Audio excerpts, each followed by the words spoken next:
Did you know that Phil Foden was the most transferred in player for game week 11? Plays against Liverpool away from home, and then in game week 12, he's got a blank. I'm Paddy from OddsOnFPL, and I'm going to be discussing my team selection for game week 11. If you're interested in that, stick around.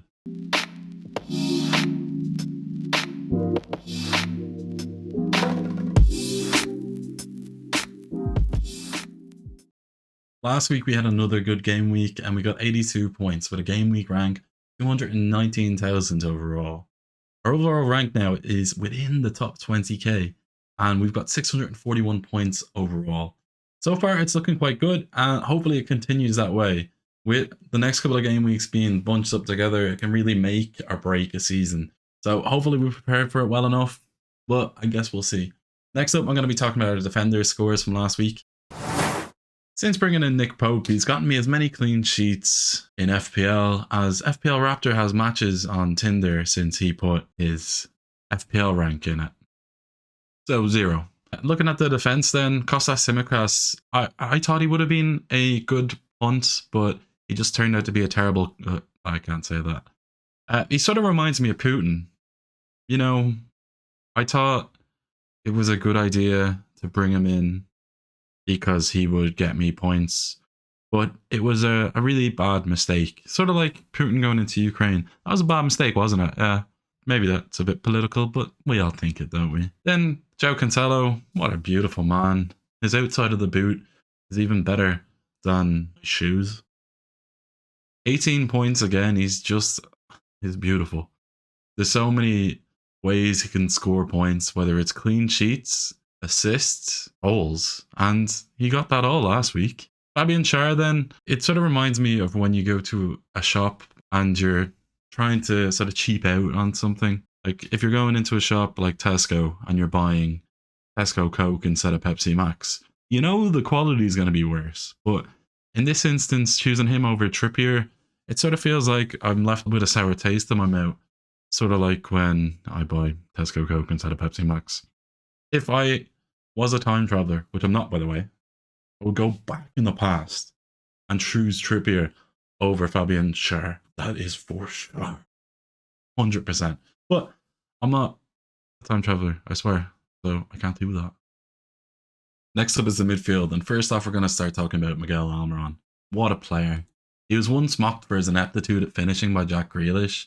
And now he has as many goals this season, or as Jack Grealish has since joining Man City in the Premier League. There's a real poetic justice in it, because last season, Grealish was a bit of a tosser and slagged off Miguel Almiron and Riyad Mahrez, saying that Riyad Mahrez was having one of those games where he was looking more like Miguel Almiron. He couldn't do anything. Anybody who watched Miguel Almiron in the MLS knew he was a player. He was direct, he was skillful, absolute speed demon. It looked like it wasn't going to work out for him in the Premier League at the start. He looked a bit lightweight, a bit flimsy. Sort of looked like a bit of a stick that you could just throw anywhere. And then he'd be like the dog that would run after it. But under Howe, it looks like he's managed to get him to work. And how he's done it? Sorry. I don't know. He just looks a different player than the one under Steve Bruce. But then, again, attacking players, you know, under Steve Bruce. Yeah, less said about that, the better. Next up is Phil Foden. He's a world-class talent with a horrendous haircut. And I can say that because, you know, takes one to know one. And away fixture to Liverpool this weekend doesn't sound as daunting as it once did. But he's not coming up against Trent Alexander-Arnold. He's most likely going to be coming up against Robertson, who was a better defender than Tsimikas. They both have a talent with their elbows, at least. And then he's also coming up against Joe Gomez instead of Trent Alexander-Arnold. So he's probably going to have less fun than expected, but still, I would expect him to do well. City are just a different beast to anybody else in this league, and Liverpool don't look good. Next up is Martinelli. Great player, so great value. I'm not selling him. I'm going to keep him over the blank because I would want him back in. He's such great value, and the fixtures after it are just too good. It's mental to think they spent 3.5 million on him. It hurts as a Man United fan because we had him on trial when he was 14, 15, 16. Next up is Heung-min Son. A bit of a paradox this season. He's good, he's bad. At some points, he's looked past his best, and then sometimes it looks like he's back to his best. So what am I going to get this week? Who knows? Hopefully points. Hopefully he's not on the bench again. He probably won't be though. Flip a coin what we'll get. Next up is the forward line, and it's just a nice forward line. There was something which came out today saying that Ante Marçal might be fit to play against Newcastle. So that's something worth noting.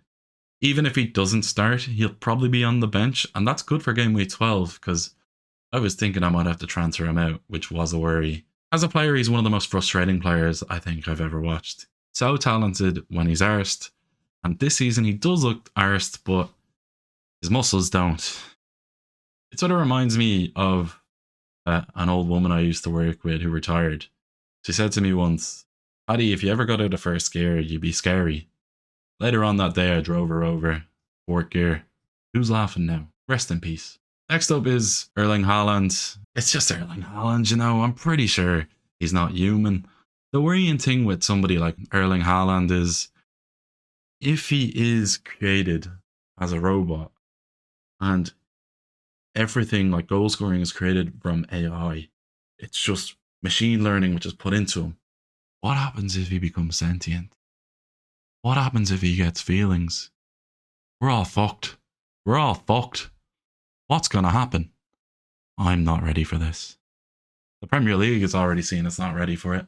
Next up is Harry Kane. He's on course for probably his best season since 17-18. He's got 8 goals in 9 games and 1 assist. Incredible numbers. Conte's really got him ticking. You could see that in the second half of the last season as well. The only thing is, any other season, people will be like, Kane is doing amazing. But he's overshadowed by the Norwegian nightmare. That's something that's really gone under the radar this season. I don't think a lot of people would know he's getting a goal and assist every game.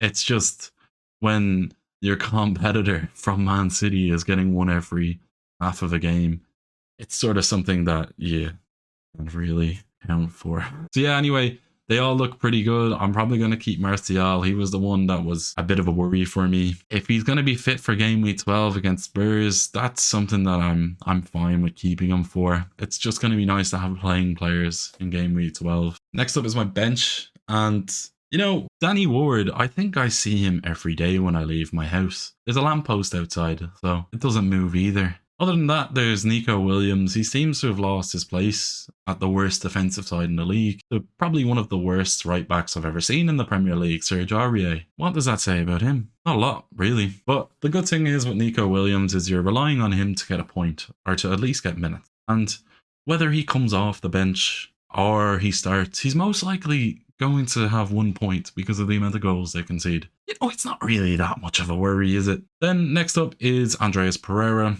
I love Andreas Pereira.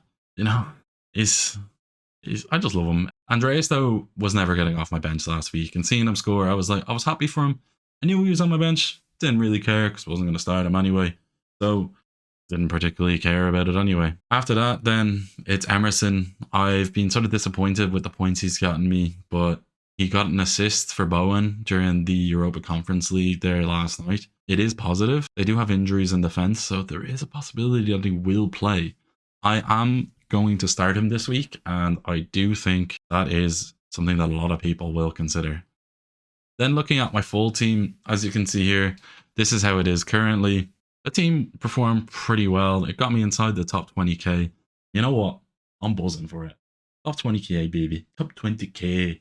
But yeah, overall, there's a bit of a worry here, just looking at the team. As you can see, there's going to be 4 players who are blanking next week. Personally, I'm not removing any of them. I don't think Liverpool's a tough fixture. The only player that I would be sort of worried about would be Kostas Tsimikas, who is getting out of my team. I make a lot of bad decisions in FPL.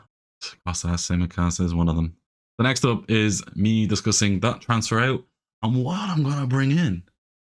Next up, I'm going to be talking about Kostas Tsimikas, player who in 2 weeks has disappointed me more than I've disappointed my parents in 31 years.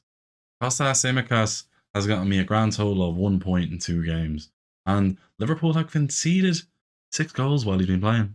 Got subbed off before 60 to add salt to the wounds. Overall, he's just been a terrible signing, and you know what? Sometimes it happens.